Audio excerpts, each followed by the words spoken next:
bersyukur, terima kasih karena kami menikmati kehadiran-Mu, kami menikmati kasih-Mu, kami menikmati kuasa-Mu, urapan-Mu, dan kami mau siapkan hati untuk mendengar isi hati-Mu. Berbicaralah Roh Kudus, Engkau yang berbicara pada kami pribadi lepas pribadi, urapan-Mu turun atas kami, dan biarlah setiap kami boleh hanya tertuju kepada Tuhan Yesus saja. Terpujilah nama-Mu di tempat ini, di dalam nama Yesus.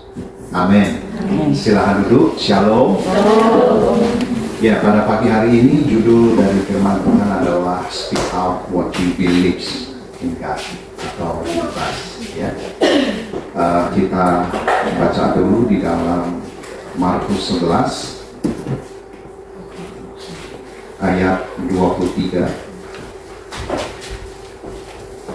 Aku berkata kepadamu, sesungguhnya barang siapa berkata kepada gunung ini, beranjaklah dan tercampaklah ke dalam laut, asal tidak bimbang hatinya, tetapi percaya bahwa apa yang dikatakannya itu akan terjadi, maka hal itu akan terjadi baginya. Nanti kita akan lebih mengupas ayat ini, tetapi kalau kita perhatikan, kita semua ini anak Allah, amin. Ya, siapa yang sudah menjadikan Yesus sebagai Tuhan dan Juru Selamat secara pribadi, angkat tangan. Siapa di sini orang benar, orang kudus, angkat tangan.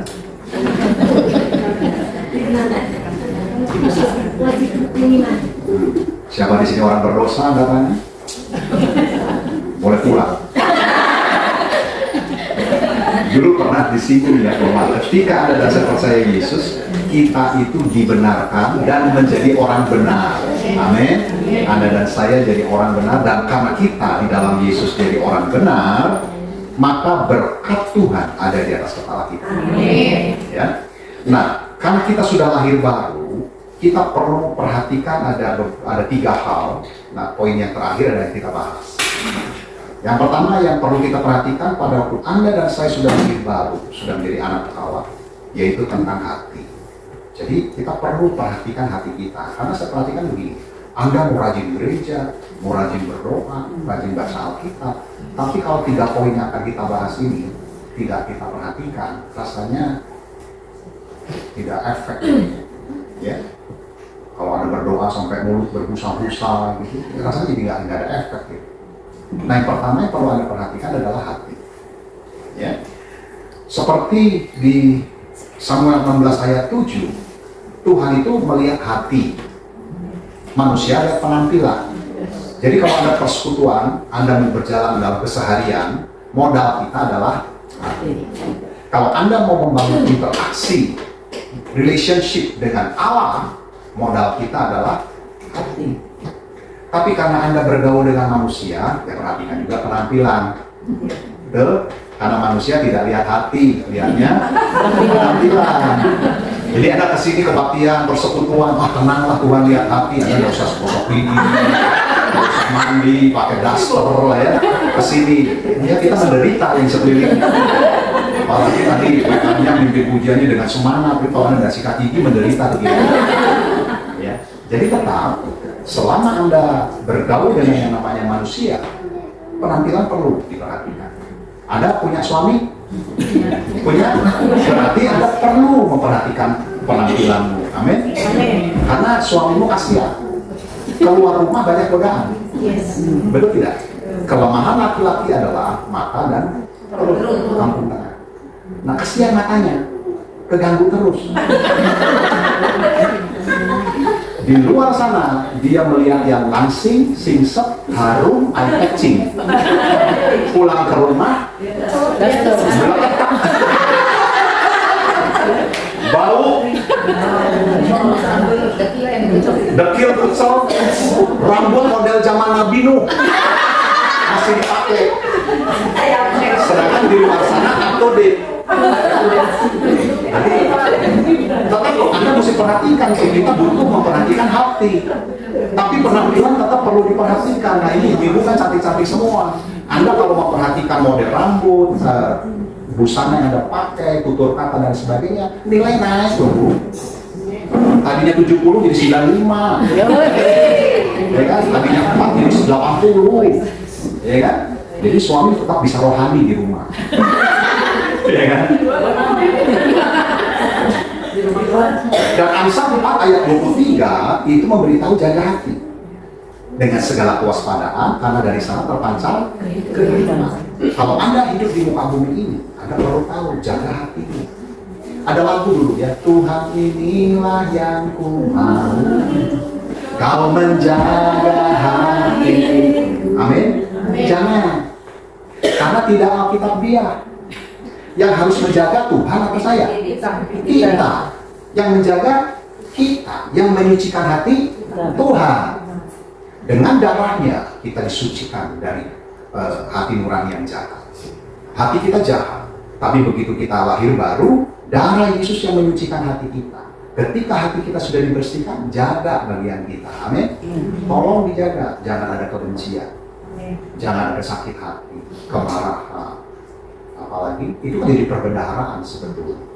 Kalau kita belajar sedikit saja, apa yang dikeluarkan oleh mulut kita, apa yang terpancar dari mata kita, itu mewakili isi hati. Orang yang jatuh cinta kelihatan dari matanya. Ada binar-binar asmara. Ya kan?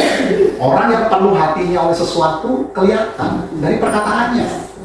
Kalau tiap hari atau tiap ketemu orang ngomongnya masalah sakit hati saja, tahu sudah. Kayak tadi Ibu Bintang bilang, ya itu waktu ada yang marah-marah Ibu. Ya, kalau itu keluar kebun binatang, berarti dalamnya kebun binatang. Iya, kita perlu jaga hati, karena dari situlah terpancar kehidupan. Modal awal kita adalah ketika kita lahir baru, darah Yesus menjamah, menyucikan hati kita menjadi bersih. Ibu-ibu, tolong perhatikan hati ini. Itu kelihatan dalaman hati kita ketika kita punya masalah, ketika kita ditekan, ketika kita marah, kelihatan. Kalau sekarang kelihatan mukanya sama malaikat mirip ini. Mirip sudah. Atau mungkin malaikat agak minder gitu. Cantik-cantik gitu kan minder. Tapi jangan kita bangga dengan itu. Perhatikan ketika engkau marah. Jadi saya anjurkan di sini ibu-ibu persekutuan BPK sini ya, Om BPK, kalau marah kita cepat lihat cermin. Ketika engkau marah cepat bercermin. Lihat di situ mirip siapa? Mirip Tuhan atau hantu?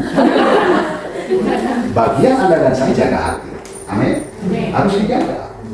Bagaimana caranya? Begitu hatimu kecewa, cepat beresin. Ketika hatimu terluka, cepat beresin. Ketika Anda hatimu dendam, marah, butuh pengampunan, perlu melepaskan pengampunan. Pengampunan pernah saya singgung dulu ya kalau soal di sini. Pengampunan itu bukan karena kita mampu.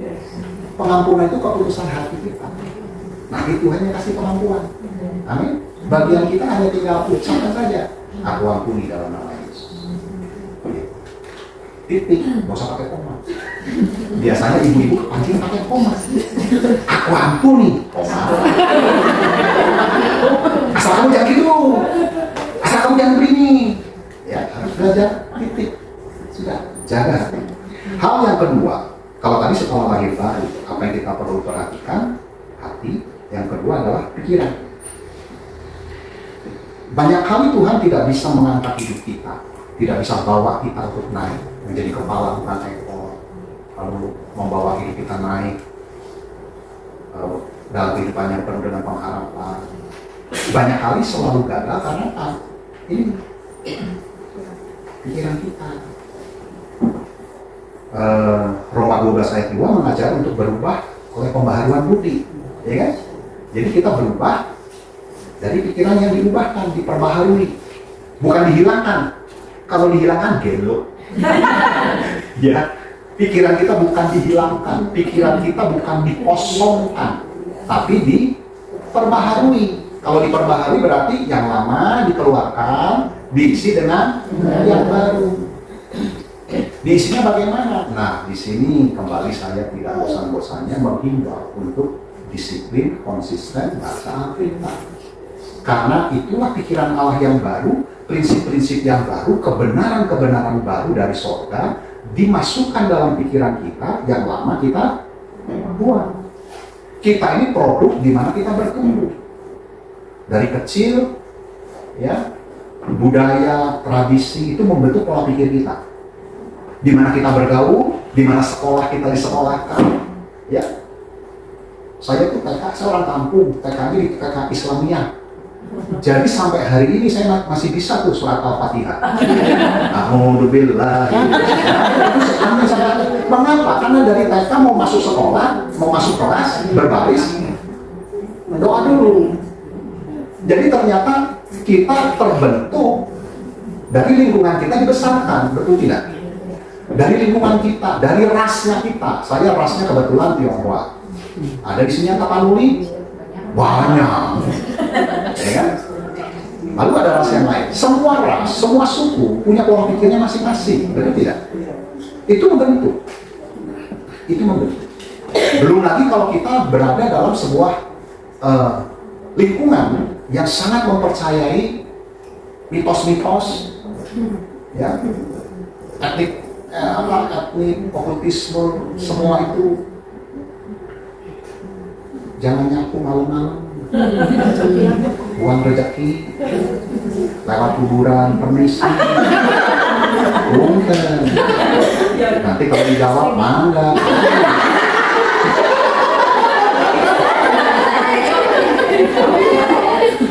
mau buang air kecil di sebelah pohon gitu. Permisi, anak monyet mau pipi. Oh, anak gadis nggak boleh berdiri di depan pintu sore-sore, nanti rontok jodoh. Nah, ini produk yang membentuk pola pikir kita, betul tidak? Dan tanpa disadari, Anda tetap ibadah, Anda tetap baca Alkitab, Anda tetap berdoa dan musik setan juga. Tapi pola pikir kita, paham ya? Jadi ternyata ketika kita sudah lahir baru, yang perlu kita perhatikan hati. Yang kedua, pikiran Anda dan saya ini perlu diberesin, dijaga dengan cara diperbaharui. Mengapa? Supaya ketika pikiran kita diperbaharui, isinya adalah kebenarannya Allah, pola pikirnya Allah, prinsip kerajaan sorga, nanti connect satu frekuensi dengan Allah. Jadi nanti misalkan begini, Anda, nah ini kalimat yang sering saya udah berkali-kali saya sampaikan di sini.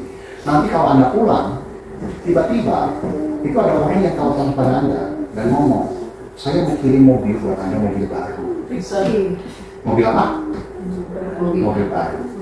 Siapa yang percaya katanya? yang tidak percaya katanya? Anda mau apa?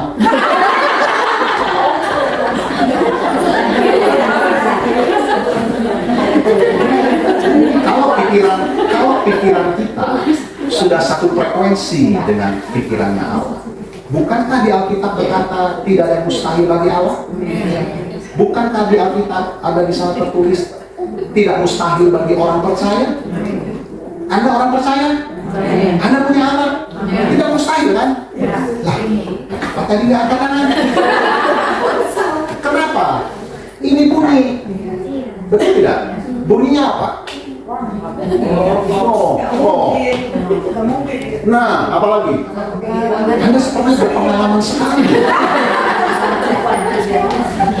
Nggak heran, Anda rajin doa puasa, rajin pelayanan, dan lain sebagainya, ritual-ritual kerohanian Anda lakukan, tapi kita tidak sejalan, tidak satu frekuensi dengan Bapa Surgawi yang mengasihi kita. Betul tidak? Jadi kita lagi ngapain? Harusnya Anda yang rajin ibadah itu kita kumpul untuk menikmati kemurahan Tuhan, untuk menikmati kasih sayang, untuk menikmati segalanya dan menikmati relationship dengan sesama saat ini. Keluar dari sini, Anda berjalan di muka bumi ini dengan kuasa Allah. Ketemu yang sakit, jadilah sembuh. Betul nggak? Ketemu yang nggak punya duit, kasih duit. Betul tidak? Lagi nawar dagangan, Bu, ini berapa? 10.000. Saya minta harganya jadi 20.000 buat saya. Pak, udah dengerin. Betul tidak? Gak bisa Pak, ya udah 25. Karena orangnya naik. Lah, ada anak Allah? Ada anak Allah? Ada diberkati? Masa nawarnya ke bawah? Ini logika loh, logika. Betul nggak? Seorang raja dulu, saya baca di sebuah buku, itu ada kata bisa namanya lompat. petenis yang luar biasa, juara dunia, diundang oleh sang raja. Pada waktu diundang untuk bermain tenis bersama-sama. Setelah selesai, pulang, ya sudah dijamu dan lain sebagainya, sudah pulang. Dia pikir bakal dikasih hadiah apa-apa, tapi rasanya enggak, pulang aja. Dia mikir, nih, raja pelit amat gitu ya.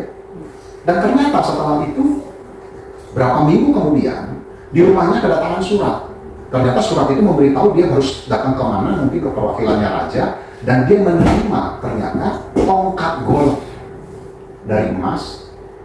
Dia pikirnya cuma tongkat golf, ternyata tidak. Diberi juga sertifikat tanah yang merupakan tempat main golf.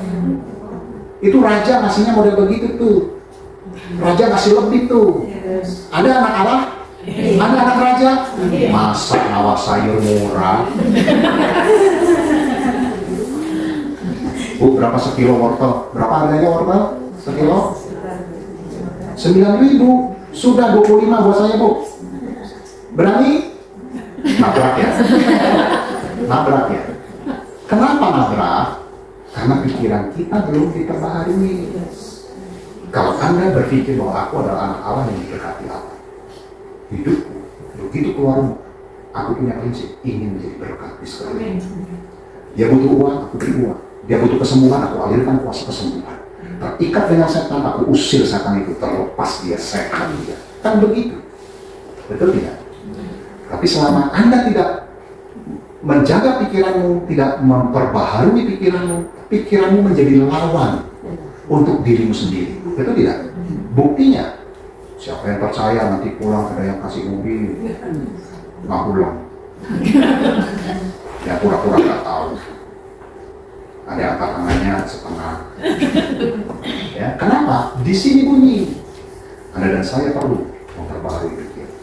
Itu tidak instan. Tiap hari itu sebuah perjalanan. Tiap hari. Mari pilih waktu yang kau bisa nikmati untuk makan firman Tuhan.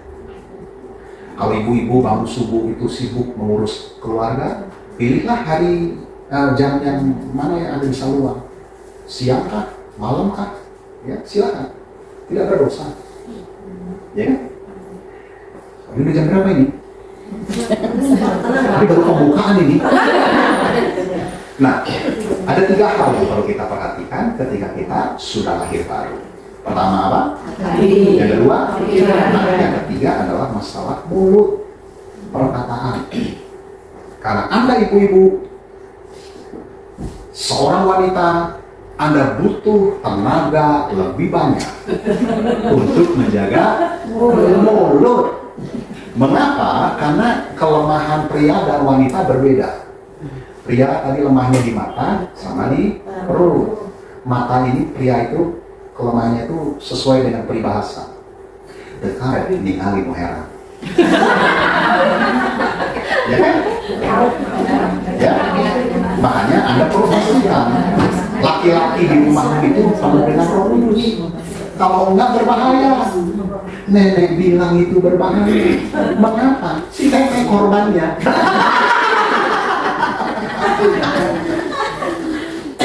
Perempuan kelemahannya adalah di mulut dan telinga. Ya kan? Perempuan itu kalau sudah peka sekali. Peka. Dan mulut, menurut penelitian itu memang dilahirkan wanita itu tiap hari harus mengejar omset 20.000 kata sampai 24.000 kata sehari untuk diucap dan didengar. Makanya nggak heran bagi para suami, perempuan yang namanya istri kalau ngomong itu rasanya nggak perlu dijawab. Karena pasti dia udah tahu. Suami datang kantor kan udah jelas ya. Pulang datang kantor kan. Pak, pulang dari kantor. Ya kan? Mengapa? Karena memang butuh diucap dan butuh didengar. Nanti begitu dia nanya kan dijawab tuh. Ini dapatnya omset. Ya kan? Jadi seorang wanita butuh lebih banyak energi untuk menjaga mulutnya. Menurut penelitian, bagi laki-laki dan bagi perempuan diteliti, begitu lahir keluar dari rahim ibu, diteliti, ternyata mulut bayi perempuan lebih sering bergerak dibanding mulut bayi laki-laki. Jadi udah kodratnya memang.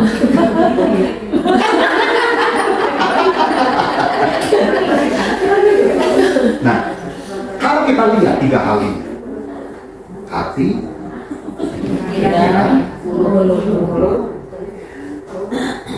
pikiran kita itu diaktifkan oleh perkataan kita. Begitu Anda dikasih tugas sama Ibu Ina, minggu depannya jadi WL, nggak bisa, mulut ngomong, nggak bisa, langsung pikiran akan menyambut apa yang kita ucapkan. Pikiran akan mulai memberikan usulan-usulan, alasan tentang bagaimana saya tidak bisa. Betul nggak? Aduh nggak bisa, perut mules, padahal nanti mulesnya udah ada alasan sekarang. Aduh saya nggak punya suara, padahal ngomong ini. Pikiran akan memberi alasan-alasan. Tapi ketika misalkan Ibu Nina, kamu minggu depan minggu ujian, aduh sebenarnya saya nggak bisa, tapi saya coba, pasti bisa. Tuhan tolong saya, pasti bisa, pasti bisa. Pikiran akan memberikan sebuah masukan-masukan bagaimana kau akan jadi bisa. Ternyata pikiran kita akan sangat dipengaruhi atau diaktifkan oleh perkataan kita. Ya jangan juga sih kalau Anda sumbang.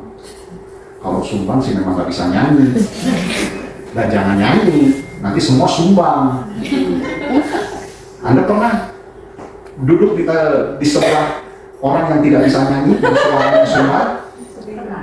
Ya, dan dia nyanyi dengan pede, dengan suara keras. Saya pernah berdiri sebelahnya nyanyi, saya bisa nyanyi, dia nggak bisa. Saya jadi nggak bisa ngambil nada, dan suara saya mulai ketularan sumbang. Anda bisa bayangkan yang sumbang kayak di sini. Apalagi kalau misalkan maaf bisa cacat suara, ya, nyiru, menangis,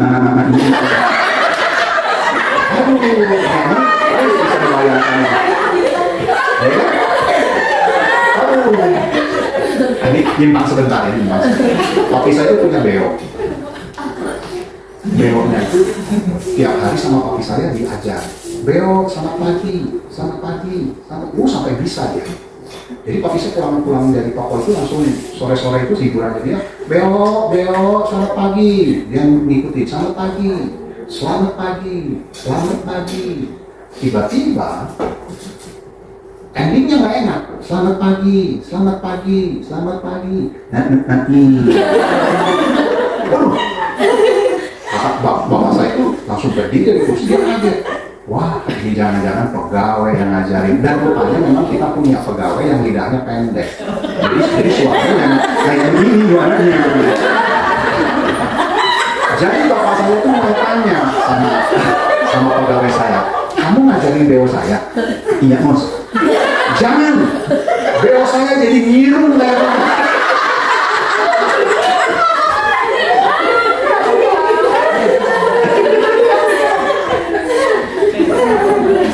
ini kenapa jadi kesini ya?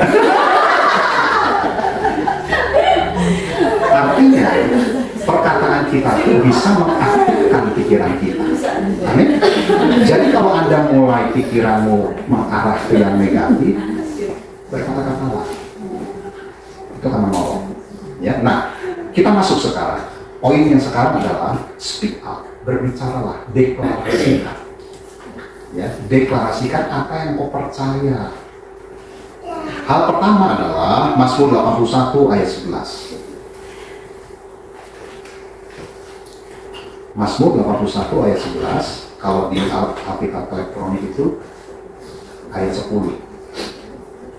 Akulah Tuhan Allahmu yang menuntun engkau keluar dari tanah Mesir, bukalah mulutmu lebar-lebar, maka aku akan membuatnya penuh. Ini kisah bangsa Israel yang meminta makan, dan aku kasih makan. Tapi ayat ini berbicara kepada saya dengan pewahyuan yang lain. Akulah Tuhan Allahmu yang menuntun engkau keluar dari tanah Mesir. Nah ini kalimat ini, bukalah mulutmu lebar-lebar, aku akan membuatnya penuh. Yang saya dapatkan pewahyuan dari Tuhan adalah begini, berkata-katalah, bukalah mulutmu, maka Tuhan akan membuat penuh. Amin. Amin. Alkitab memberitahu bahwa betapa pentingnya perkataan ini. Betapa pentingnya mulut kita. Nah, ini saya mau baca dengan cepat ayat-ayat yang berhubungan dengan betapa pentingnya perkataan. Ya, Amsal 18 ayat 20-21. Kita baca dulu saja. Perut orang dikenyangkan oleh hasil mulutnya, ia dikenyangkan oleh hasil bibirnya. Hidup dan mati dikuasai lidah, siapa suka menggemakannya akan memakan buahnya. Amsal 12 ayat 13-14. Orang jahat terjerat oleh pelanggaran bibirnya. Nah itu ya, pelanggaran bibir. Ternyata kalau kita berkata-kata yang salah, itu menjerat kehidupan kita. Ya. Tetapi orang benar dapat keluar dari kesukaran. Setiap orang dikenyangkan dengan kebaikan oleh karena buah perkataannya. Jadi kalau kita berkata-kata yang baik, akan menikmati hasil. Ya. Demikian pun sebaliknya. Dan orang mendapat balasan daripada yang dikerjakan tangannya. Amsal 13 ayat 2 dan 3. Dari buah mulutnya seseorang akan makan yang baik, tetapi nafsu seorang pengkhianat ialah melakukan kelaliman. Siapa menjaga mulutnya memelihara nyawanya. Siapa yang lebar bibir akan ditimpa kebinasaan. Ayat ini sudah jelas kalau Anda lihat medsos ya. Itu ada mahasiswa yang demo tuh, yang mimpin waktu demo nyanyi ya. Shalalalala, ya, itu udah ditangkap sama polisi. Dia ngajarkan nyanyi, shalalalala, Prabowo, mulutnya dia membawa dia ke jeruji. Ya, dari mulut. Apakah dia melakukan perbuatan jahat? Tidak, mulut. Cukup satu kalimat masuk penjara. Ya, Alkitab benar. Siapa yang lebar bibir akan ditimpa kebinasaan. Amsal 18 ayat 7. Orang bebal dibinasakan oleh mulutnya. Ya. Bibirnya adalah jerat bagi nyawanya. Banyak kali perkataan-perkataan kita yang salah itu akan menjerat masa depan kita. Kalau begini caranya, berarti yang salah siapa? Tuhan atau kita? Kita yang tidak menjaga perkataan atau mulut kita. Terakhir 1 Petrus 3 ayat 10. Siapa yang mau mencintai hidup dan mau melihat hari-hari yang baik, ia harus menjaga lidahnya terhadap yang jahat dan bibirnya terhadap ucapan-ucapan yang menipu. Ayat-ayat tadi yang cukup banyak itu, dia menyinggung dan menasihati kita tentang mulut perkataan kita. Jadi, yang bagus adalah bukalah mulutmu lebar-lebar, aku akan membuatnya penuh, kata Tuhan. Kalau Tuhan ngomong begitu, buatlah ngomong yang benar dong. Ya kan? Terutama ketika engkau marah. Nah, ayat nats kita, Mas Markus 11 ayat 23 berkata, aku berkata kepadamu sesungguhnya barang siapa berkata kepada gunung ini, berarti ini mulut nih, perkataan kita nih, beranjaklah dan tercampaklah ke dalam laut, asal tidak bimbang hatinya, tetapi percaya bahwa apa yang dikatakannya itu akan terjadi, maka hal itu akan terjadi baginya. Dari perkataan. Nah, dari ayat ini, saya mendapatkan yang lain ketika lihat terjemahan di New King James Version. New King James Version berkata, for assuredly, as I say to you, whoever says to this mountain, be removed and be cast into the sea, and does not doubt in his heart, but believes that those things he says will be done, he will have whatever he says.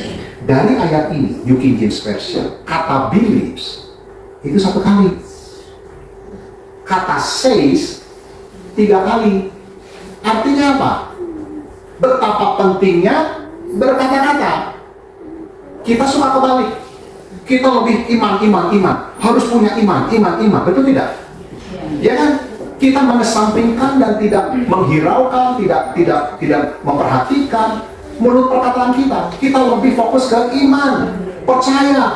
Sedangkan Alkitab bilang, iman sebesar biji sesawi pun mampu memindahkan gunung.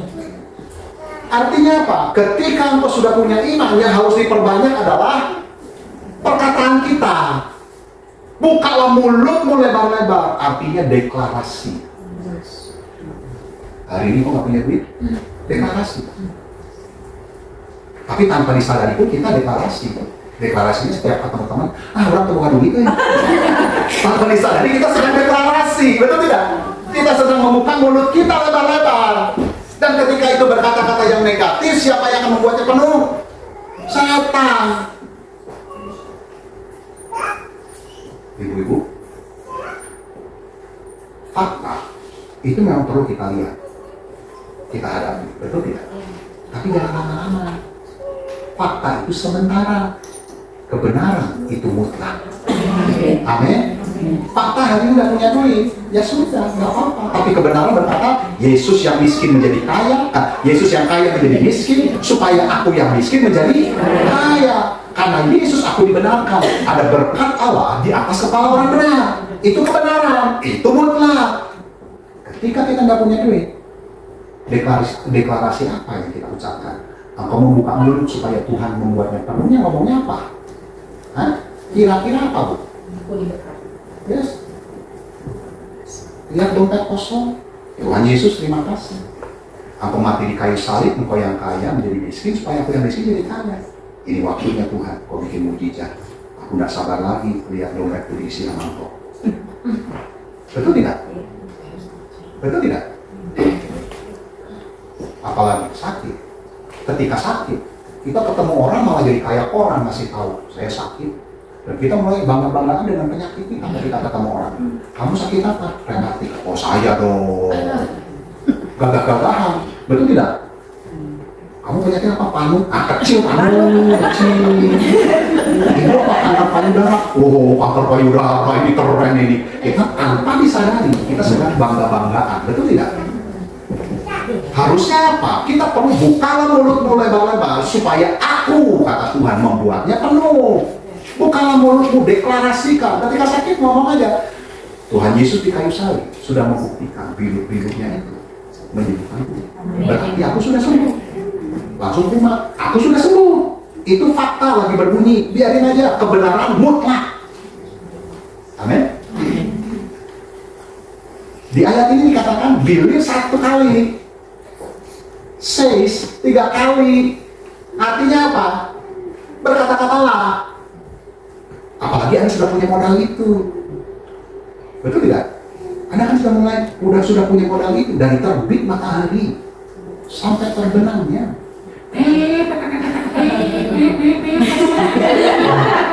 Anda punya modal itu. Lebih baik engkau arahkan energinya, bakatnya untuk apa? Membuka mulut lebar-lebar supaya Tuhan membuatnya penuh. Lihat anak lagi, cuman harlolin. Tahu nggak harlolin? Nah itu dia. Kita nggak usah maki-maki, kita menciptakan. Anakku akan diberkati Tuhan, diubahkan Tuhan, jadi orang yang luar biasa. Apalagi ketika kau lagi marah, hati-hati. Bagi rapot tuh, kesempatan ibu marah. Begitu dilihat, waduh, menyala-nyala. Nah, rohmu yang perlu menyala-nyala.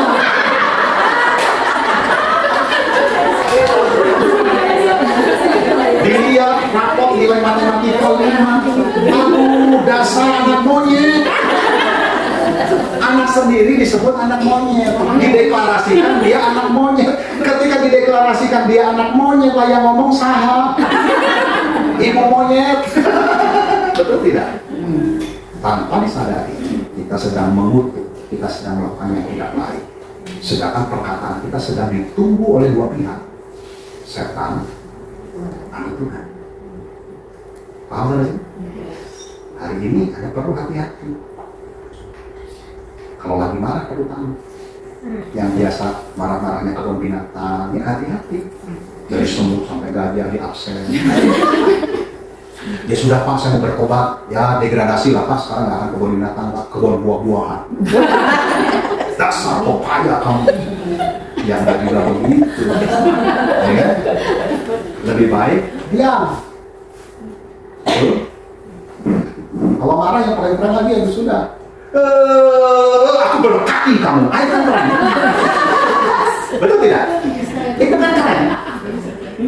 Dasar kamu ya, God bless you. Wah, nanti nyebarin siapa ini ibu-ibu? Oh, di persekutuan sana. Oh, ya udah aku ikut ke sana aja dah. Nah kan gitu jadinya. Nah kalau kebun binatang yang keluar, siapa itu? Ibu bintang. Oh, Kerennya marah-marahnya. Dasar gorila, dasar gajah bengkak, mana itu? Ya kan? Tapi firman Tuhan memberitahu bahwa bukanlah mulut dan lebar-lebar, aku akan memberitahu. Ketika saya menyadari kebenaran ini, belajar untuk minta Roh Kudus tolong menjaga mulut kita. Mari berkata-kata sebaliknya sesuai firman Tuhan. Ketika kita punya masalah, sudah ngomong di situ. Melalui masalah ini aku percaya berkat Tuhan gede di balik masalah ini. Kan gitu. Ya kan? Ketika kita sudah kepayahan menghadapi pergumulan hidup, puji Tuhan ini waktunya bentar lagi gue jadi pemenangnya. Betul nggak? Berkata-kata, deklarasi, jangan malas. Deklarasi. Aku anak Allah. Aku sudah dibenarkan Allah. Aku kudus. Ketika Anda sering berkata-kata, berdeklarasi, pikiranmu akan menyambut. Dan ketika Anda berkata-kata, Tuhan akan membuatnya penuh.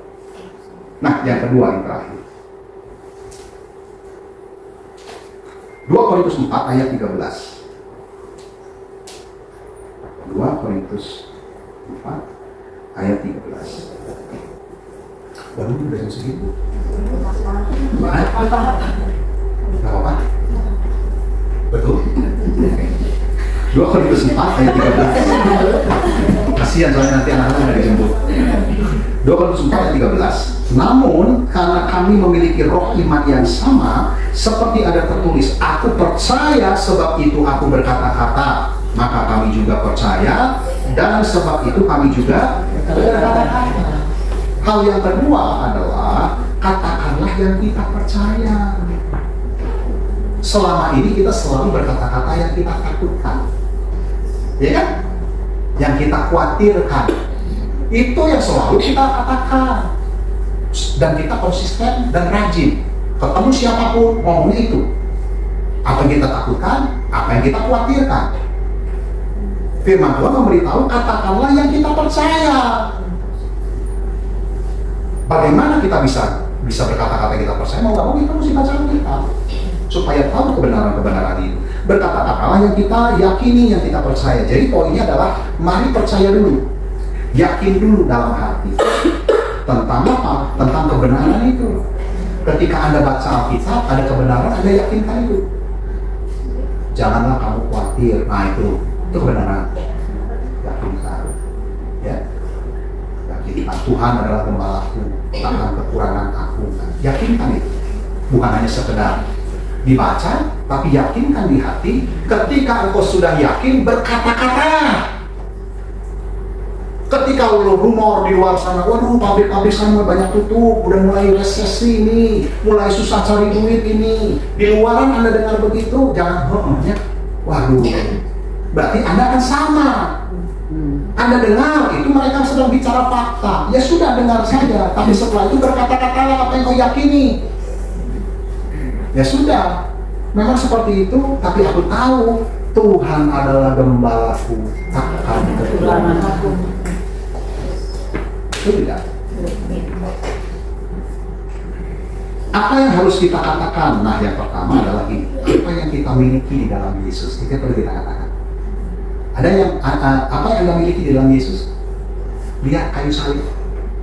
Jangan digantungin aja di leher. Dilihat. Di kayu salib sana sudah sempurna. Anda lihat di sana. Apa yang Anda miliki di kayu salib? Di kayu salib Anda yang berdosa diampuni dosanya, dibenarkan, disucikan, kutuk dilepaskan, sakit penyakit sudah disingkirkan, berarti diberikan kesembuhan, diberikan kesehatan, diberikan berkat, bukan kutuk, ya kan? Apalagi di sana? Anda lihat salib, di sana semua yang Tuhan Yesus berikan buat kita. Anda ucapkan itu. Bangun pagi, Tuhan terima kasih, Engkau adalah orang benar, berkat Allah ada di atas kepala. Tuhan terima kasih karena Engkau mati di kayu salib, bilur-bilurmu itu membuat aku jadi sehat. Buka toko, sambil dibuka, dalam nama Yesus aku tahu ada berkat Tuhan atasku hari ini. Aku dengar toko-toko lain sepi, pada bangkrut. Ya sudah, itu fakta. Tapi tokoku, begitu aku buka dalam nama Yesus, ada Tuhan yang akan kirim rezeki. Perkataan. Ya. Yang kedua adalah janji-janji Allah. Anda katakan itu. Anda perlu tahu di Alkitab janji-janji Allah. Katakanlah itu. Amin. Sebagai penutup, saya akan katakan begini. Abrakadabra. Sini ya. Abrakadabra. Anda sering atau pernah dengar itu kalimat? Suka ya? Waktu apa itu? Tukang sulap. Ya.